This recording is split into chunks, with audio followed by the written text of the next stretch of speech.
ఒక్కోసారి అనుకుంటాను నా పెద్ద కుమారుడు సిఐడి ఆఫీసర్ అయి ఉంటే భలే ఉండేదని. ఎలా పసిగడతాడో తెలియదు కానీ ఒక ప్రత్యేకమైన గిఫ్ట్.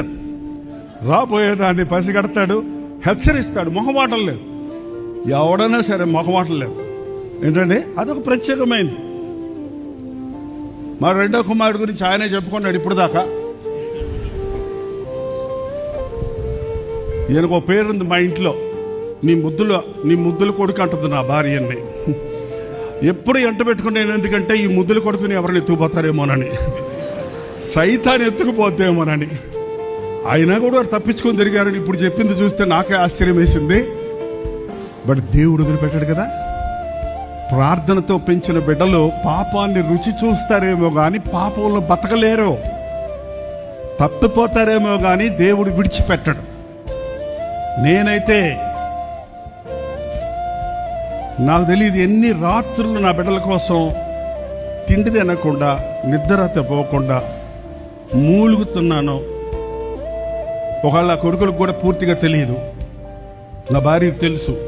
సోఫాలో కూర్చొని ఏడుస్తుంటే పక్కన నిలబడి ఎంతసేపు ఏడవదో ఊరుకోమందో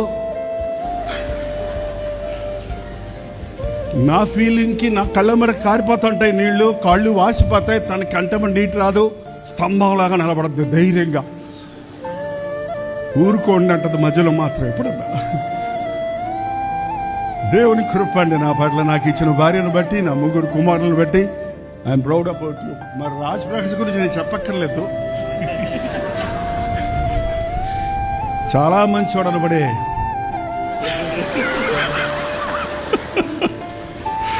నువ్వు కూడా అప్పుడప్పుడు మెసేజ్ల్లో చెప్తుంటేనే అవునా అనిపిస్తుంది నాకు.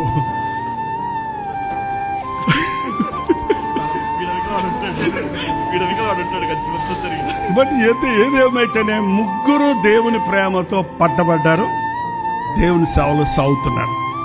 కాబట్టి చాలా సంతోషం, చాలా సంతోషం. ముగ్గురు ఒకసారి